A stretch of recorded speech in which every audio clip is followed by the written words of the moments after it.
Ibai na haratana kogi ase asigi sab yamna munyamlo blood donation gi from jida kogi I dan tawbiriba duga miyogi kunchi kyabu kanmada asoba role am lobiriba isna ma promo ai Meitei dagi thagat jari duga apuna I dan tawbiru ke so kai lete sada nadom na tawbiba gi dan dana miyo kunchi kyam kanma ngawdo ne ma apuna support taw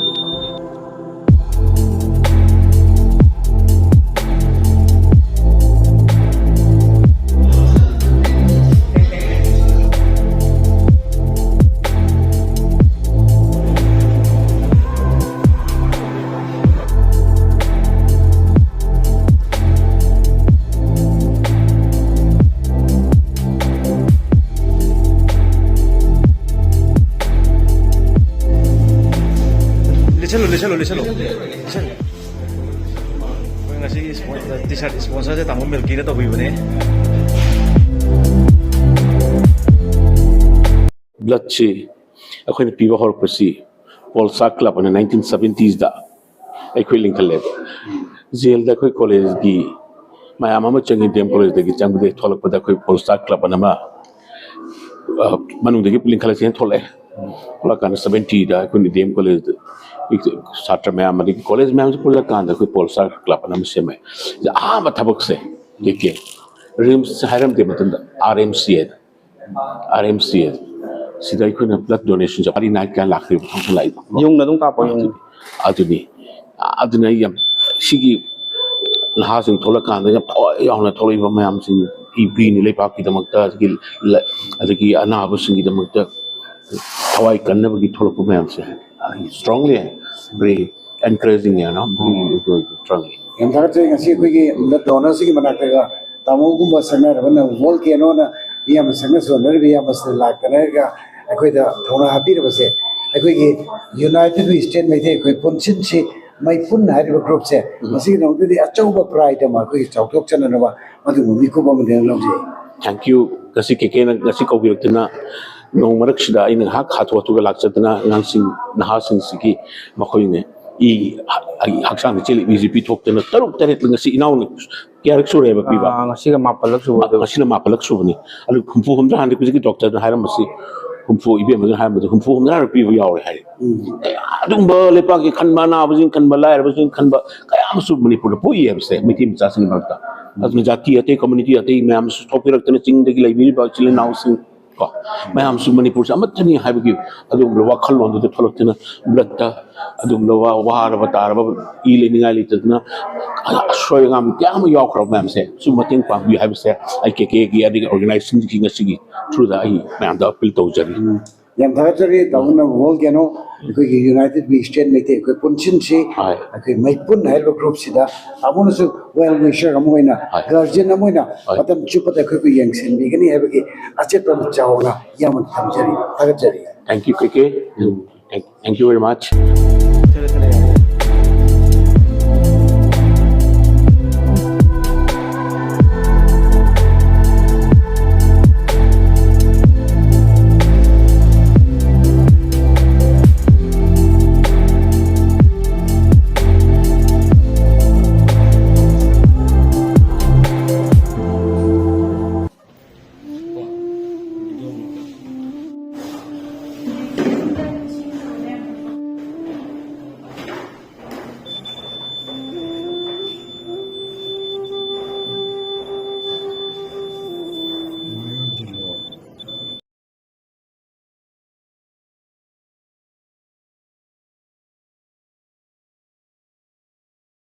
Meitei koi Punshinshi mai pun hai group se asi dong da thona fana koi blood donation ni dum lakiro ino ko ming dei phong ta takyo no ai gi ming si khang bok tagi ni thaucham hemanta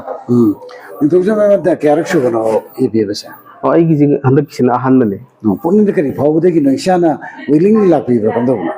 ai gi sigi se ai amna taujaning ba ai jongam ba kainom da kenom mateng pangjaning ba do ena dum thirak pada koi gi tawri yo siga thengna da mo gi group sida ai yaura ga di sigi mateng pang ji jagani khalaga sangjara pe do tangai fadna ichili na ꯏꯒꯤ ꯗꯔꯀꯥꯔ ꯑꯣꯏꯔꯕꯁꯤꯡꯗ ꯁꯣꯏꯗꯅ ꯁꯣꯝꯒꯤ ꯏꯁꯤꯅ ꯑꯆꯧꯕ ꯇꯦꯡꯕꯥꯡ ꯑꯃ ꯑꯣꯏꯒꯅꯦꯅ ꯈꯜꯂꯤ ꯃꯅꯤꯄꯨꯔꯤ ꯏꯃꯥ ꯑꯁꯤꯕꯨꯗꯤ ꯀꯗꯥꯏ ꯐꯥꯎꯕ ꯅꯨꯡꯁꯤ ꯏꯃꯥ ꯂꯩꯕꯥꯛꯀꯤꯗꯃꯛꯇ ꯀꯔꯤꯒ ꯇꯧꯕꯤꯅꯤꯡꯉꯦ ꯏꯃꯥ ꯂꯩꯕꯥꯛ ꯃꯅꯤꯄꯨꯔꯁꯤꯒꯤ ꯅꯨꯡꯁꯤꯕꯒꯤꯗꯃꯛꯇ ꯉꯁꯤ ꯑꯩ ꯍꯥꯏꯔꯤꯕ ꯒ꯭ꯔꯨꯞꯁꯤꯗ ꯌꯥꯎꯖꯔꯒꯦꯅ ꯆꯪꯖꯔꯛꯏꯁꯦ ꯅꯨꯡꯁꯤꯖꯕꯒꯤꯗꯃꯛꯇꯗ ꯈꯔ ꯑꯉꯝꯕ ꯀꯩꯅꯣ ꯑꯉꯝꯕ ꯇꯧꯖꯒꯦꯅ ꯆꯪꯖꯔꯛꯄꯅꯤ ꯇꯨꯡꯗ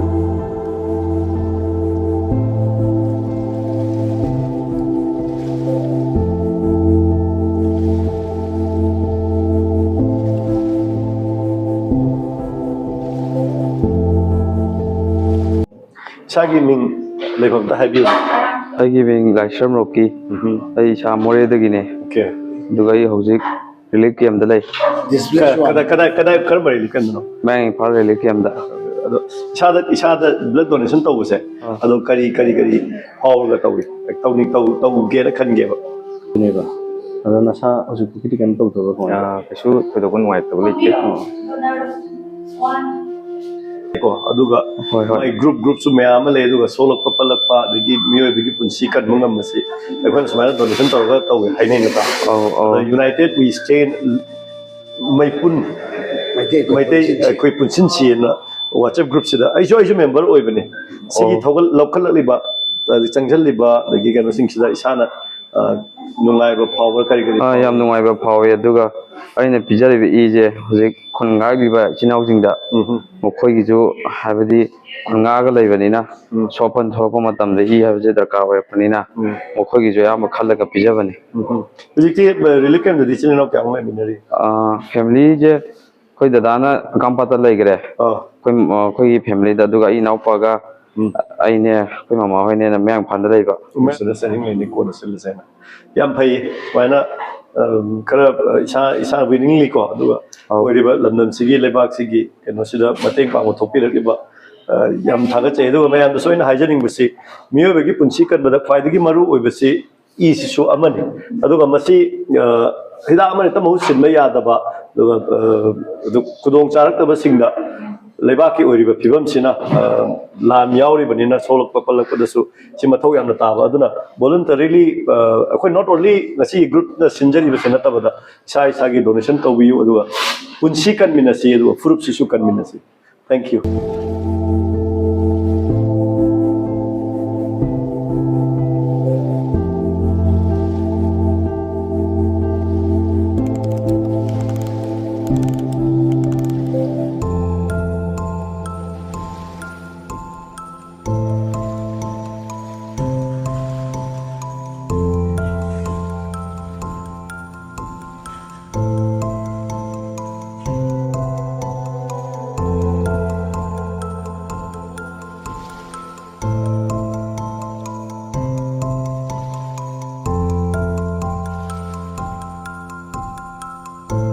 Meitei Eikhoi Punshinshi Maipun hariba group sigi blood donor moin sargi abiribasi itin maibam social worker ni leban utero no chakan arwa ina omani karakchuwa epibano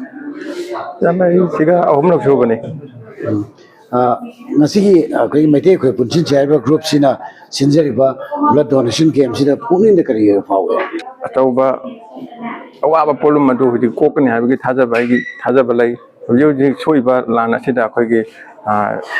ꯂꯩꯆꯥꯁꯤꯡ ꯑꯁꯣꯛ ꯑꯄꯟ ꯌꯥꯎꯕꯗ ꯑꯆꯧꯕ ꯃꯇꯦꯡ ꯑꯃ ꯑꯣꯏꯒꯅꯤ ꯍꯥꯏꯕꯒꯤ ꯊꯥꯖꯕꯒꯤ ꯄꯥꯟꯗꯝꯗ ꯑꯩ ꯏ ꯗꯣꯅꯦꯁꯟ ꯑꯁꯤ ꯇꯧꯕ ꯂꯥꯛꯆꯕꯅꯤ makara lakdo buchidadi isi leptan pibige an khanibra ꯑꯗꯨꯗꯤ ꯑꯩ ꯏꯁꯥꯒꯤ ꯑꯅꯥꯕ ꯑꯇꯩ ꯌꯥꯎꯗ꯭ꯔꯒꯗꯤ ꯑꯩ ꯄꯨꯟꯁꯤ ꯆꯨꯞꯄ ꯃꯈꯥ ꯇꯥꯅ ꯑꯗꯨꯝ ꯄꯤꯒꯦ ꯍꯥꯏꯕꯒꯤ ꯊꯥꯖꯕ ꯋꯥꯡꯅ ꯂꯩꯔꯤ United We Stand Meitei Eikhoi Punshinshi Maipun hariba group se masigi damakta isagi thamoidagi powerful feeling kari wafung ga tambin gullai ꯌꯥꯝꯅ ꯇꯝꯖꯅꯤꯡꯉꯥꯏ ꯑꯣꯏꯕ ꯑꯃꯅ ꯑꯩꯈꯣꯏꯅ ꯃꯩꯇꯩꯁꯤ ꯄꯨꯟꯁꯤꯟꯕꯗꯤ ꯌꯥꯝꯅ ꯊꯨꯕ ꯑꯗꯨꯒ ꯑꯩꯈꯣꯏꯒꯤ ꯌꯥꯝꯅ ꯂꯥꯁꯇꯤꯡ ꯑꯣꯏꯗꯕꯁꯦ ꯃꯁꯤ ꯊꯃꯣꯏꯗꯁꯨ ꯅꯨꯡꯉꯥꯏꯇꯦ ꯑꯗꯨꯕꯨ ꯃꯩꯇꯩ ꯑꯃ ꯑꯣꯏꯅ ꯑꯩꯈꯣꯏ ꯄꯨꯟꯁꯤꯟꯕꯒꯤ ꯋꯥꯈꯜꯂꯣꯟ ꯁꯥꯒꯠꯂꯛꯄ ꯑꯁꯤ ꯑꯩꯈꯣꯏ ꯄꯨꯟꯁꯤꯟꯁꯦ ꯍꯥꯏꯕ ꯏꯆꯤꯜ ꯏꯅꯥꯎꯁꯤꯡꯅ ꯍꯧꯒꯠꯄꯤꯔꯛꯄꯁꯦ ꯑꯆꯧꯕ ꯇꯝꯖꯅꯤꯡꯉꯥꯏ ꯑꯣꯏꯕ ꯒꯨꯟ ꯑꯃ ꯑꯩꯈꯣꯏ ꯃꯅꯤꯄꯨꯔꯗ ꯄꯤꯕꯤꯔꯁꯅꯨ ꯍꯥꯏꯕꯒꯤ ꯊꯃꯣꯏꯅꯨꯡꯗ ꯑꯆꯦꯠꯄ ꯋꯥꯈꯜꯂꯣꯟ ꯑꯗꯨ ꯊꯝꯖꯔꯤ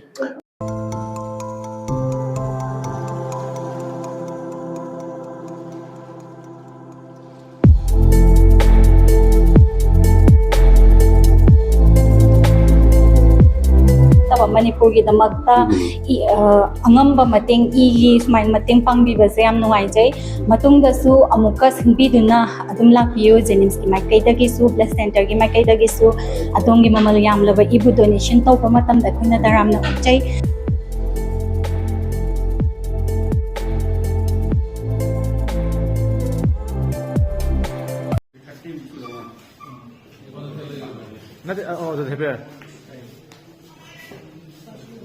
ꯑꯩꯅ ꯍꯪꯖꯅꯤꯡꯉꯤꯁꯤ ꯑꯣꯖꯥꯒꯤ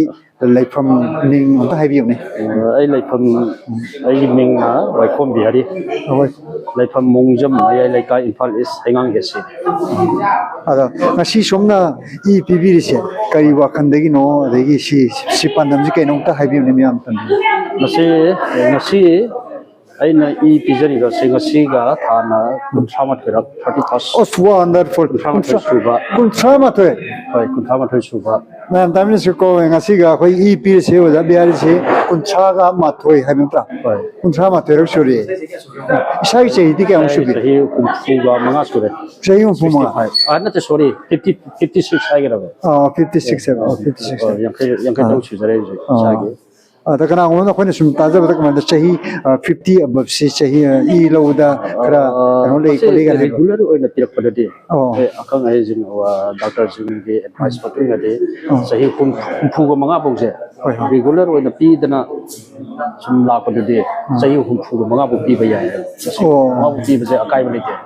ꯑꯩꯈꯣꯏ ꯏꯁꯦ ꯔꯤꯒꯨꯂꯔ ꯑꯣꯏꯅ ꯄꯤꯔꯤꯉꯩꯗꯤ ꯑꯩꯈꯣꯏ ꯍꯛꯆꯥꯡꯁꯦ ꯑꯗꯨꯛꯀꯤ ꯃꯇꯤꯛ ꯐꯅ ꯂꯩꯒꯅꯦꯕ ꯃꯁꯤꯃ ꯑꯩꯈꯣꯏ ꯃꯤꯌꯥꯝ ꯑꯩꯈꯣꯏ ꯀꯅꯥꯒꯨꯝꯕ ꯏ ꯄꯤꯗ꯭ꯔꯤꯕ ꯃꯤꯑꯣꯏꯁꯤꯡꯅꯗꯤ ꯃꯁꯤ ꯊꯥꯖꯕꯤꯌꯨ ꯑꯩꯈꯣꯏ ꯏ ꯄꯤꯊꯣꯛꯏ ꯑꯩꯈꯣꯏ ꯍꯛꯆꯥꯡꯁꯦ ꯅꯨꯡꯉꯥꯏ ꯍꯦꯟꯅ ꯀꯠꯊꯣꯛꯄ ꯃꯤꯁꯨ ꯃꯌꯥꯝ ꯂꯩ ꯏ ꯈꯛꯇꯒꯤ ꯅꯠꯇꯅ ꯑꯣꯖꯥꯅ ꯀꯠꯊꯣꯛꯄꯤꯔꯝꯃꯤꯁꯦ ꯍꯤꯔꯝ ꯈꯨꯗꯤꯡꯃꯛ ꯍꯥꯏꯗꯤ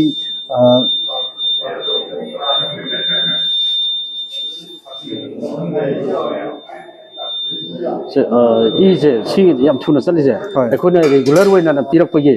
ꯃꯖꯨꯒꯤꯁꯨ ꯑꯩꯈꯣꯏ ꯏꯁꯦ ꯌꯥꯝ ꯊꯨꯅ ꯀꯅꯥꯒꯨꯝꯕ ꯀꯩꯅꯣ ꯇꯧꯕ ꯃꯤꯗꯨꯗꯤ ꯈꯤꯇꯪ ꯀꯩꯅꯣ ꯇꯧꯕꯁꯨ ꯂꯩꯌꯦꯕꯁꯦ 이게 관계제 맛이 양 생으로 풍파는 그런 또 레이게요. 승시 오다이 와폼지나 매암다 아코이 레박 매암다 야 조금 메시지만 담비해 야 맛이 야리네 거기 따라온다